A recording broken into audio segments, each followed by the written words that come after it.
परमात्मा श्री कृष्ण की वाणी गीता गुरु शिष्य संवाद है।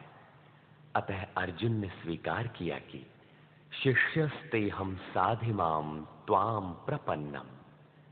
भगवान, मैं आपका शिष्य हूं, आपकी शरण हूं। मुझे वो उपदेश दीजिए जिससे मैं परम श्रेय को प्राप्त हो जाऊं। सर्वधर्मान् परित्यज्य मामेकं शरणं व्रज। अहं त्वा सर्वपापेभ्यो मोक्षयिष्यामि मा शुचः। संपूर्ण धर्मों को त्याग कर केवल एक मेरी अनन्य शरण को प्राप्त हो। मैं तुझे संपूर्ण पापों से मुक्त करा दूंगा। तू शोक मत कर।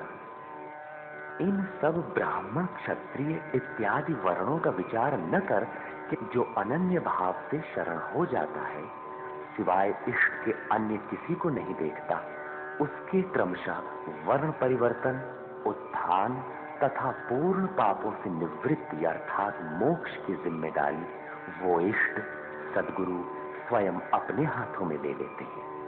गीता भाष्य यथार्थ गीता स्वामी श्री अड़गड़ानंद जी की अमूल्य कृति है। इस कृति के लिए स्वामी जी को विश्व गौरव एवं भारत गौरव की उपाधि से सुशोभित किया गया है। वाराणसी मिर्जापुर राजमार्ग पर चुनार से लगभग 18 किलोमीटर की दूरी पर शक्तेशगढ़ में स्वामी श्री अड़गड़ानंद जी का आश्रम है। आश्रम तक पहुंचने के लिए अपना निजी वाहन सबसे उपयुक्त साधन है। इसके अलावा बस द्वारा भी जाया जा सकता है। चुनार से आश्रम तक का किराया मात्र 10 रुपए है। चुनार से आश्रम तक पहुंचने में लगभग 1.5 घंटे का समय लगता है।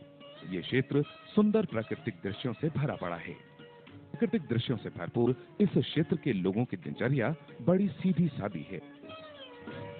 आश्रम की सीमा में प्रवेश करते ही एक अद्वितीय शांति का बोध होता है।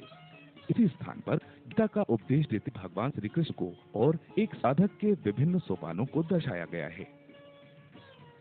ये आश्रम एक छोटे किले में है जो कि स्वामी जी को दान स्वरूप मिला है। स्वामी जी का तेजमय व्यक्तित्व सहज ही लोगों को अपनी ओर आकर्षित करता है। संपूर्ण आश्रम एक अनुशासन का प्रतिबिंब है तथा स्वयं स्वामी जी भी इस मर्यादा का निर्वहन करते हैं। ब्रह्म मुहूर्त में उठकर सभी को ध्यान करना आवश्यक है। तत्पश्चात स्वामी जी अपने प्रिय हिरण भरत एवं शिष्यों के साथ टहलने जाते हैं। प्रातः टहलने का उद्देश्य केवल शरीर को स्वस्थ रखना ही नहीं, अपितु ध्यान, भजन एवं आध्यात्मिक परिचर्चा और शंकाओं का निराकरण भी है। टहल कर आने के पश्चात स्वामी जी कार्यों का निरीक्षण करते हैं। 7 बजते ही स्वामी जी के प्रवचन का समय हो जाता है। सभी लोग एकाग्र चित्त होकर प्रवचन सुनते हैं। प्रवचन खत्म होने के पश्चात आश्रम के लोग स्नान आदि करते हैं और 9 बजते ही घंटी बजती है, जो इस बात का संकेत है कि सवेरे के जलपान का समय हो गया है। ध्यान सिखाने के उद्देश्य से स्वामी जी प्रातः 9:30 बजे से शिष्यों के साथ ध्यान में बैठ जाते हैं और ये प्रक्रिया 12 बजे तक चलती है। और इधर आश्रम की व्यवस्था सुचारू रूप से चलती रहती है। बाबा लोग नियमानुसार अपने नियत कार्यों को तल्लीनता से करने में लगे हुए दिखाई देते हैं। कोई पत्थर ढोते हुए दिखता है, कोई गायों को स्नान कराते हुए तथा कोई आश्रम की पुताई करते हुए दिखाई देता है। साथ ही साथ दोपहर के भोजन की तैयारी भी चल रही है। लगभग 1 बजे भोजन के लिए घंटी बजती है। एक तरफ आश्रम के बाबा लोगों को भोजन परोसा जाता है, वहीं दूसरी ओर भक्तों की भीड़ भोजन करने में जुटी हुई है। प्रातः प्रवचन के पश्चात पुनः अपराह्न 3 बजे का समय प्रवचन का है, जिसमें स्वामी जी अपने प्रिय विषय गीता या अन्य विषयों पर उपदेश देते हैं, जिसको श्रोतागण तल्लीनता से सुनते हैं। समाज में प्रेम से बढ़कर जीने का कोई तरीका नहीं है। प्रवचन खत्म होने पर स्वामी जी भक्तों से घिर जाते हैं और ये भक्तजन अपनी व्यक्तिगत समस्याओं आदि के निराकरण हेतु उनसे प्रार्थना कर रहे हैं।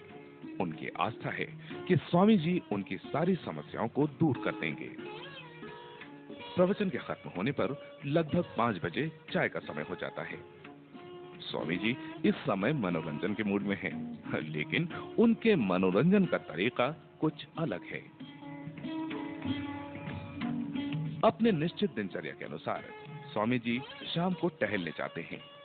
कभी नौका विहार करते हैं और कभी आश्रम की गाड़ी से घूमने निकल जाते हैं। टहलकर वापस आने तक शाम हो जाती है और ये समय सांध्य वंदन का है। आश्रम के भक्त एवं साधु सन्यासी सभी लोग मिलकर आरती करते हैं, जिसमें वे लोग गुरु वंदना करते हैं।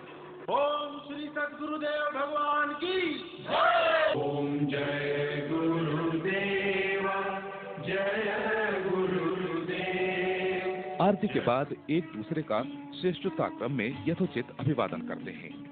ये अभिवादन उम्र के आधार पर नहीं, अपितु उनकी साधनावस्था पर निर्भर करता है। अंततः स्वामी जी को दंडवत करते हैं और अब समय ध्यान और भजन का है। में संवल के देखो, 2 दिन की जिंदगी है, वायु के झोंकों में। आश्रम के सभी सन्यासीगण एक जगह इकट्ठा होकर अपने गुरु का ध्यान करते हैं, लेकिन ध्यान बैठने से पहले वे गुरु के आसन को, चाहे वह जो भी हो, कुर्सी या अन्य, उसको प्रणाम करते हैं। परंतु उनका भाव वैसा ही होता है जैसे उनके गुरु उस आसन पर विराजमान हैं, और इसके पीछे इनका आशय है हर समय गुरु के श्री चरणों में ध्यान। ध्यान करने के बाद कुछ सन्यासी लोग आध्यात्मिक चर्चा करते हैं और कुछ संत भजन गाते हैं।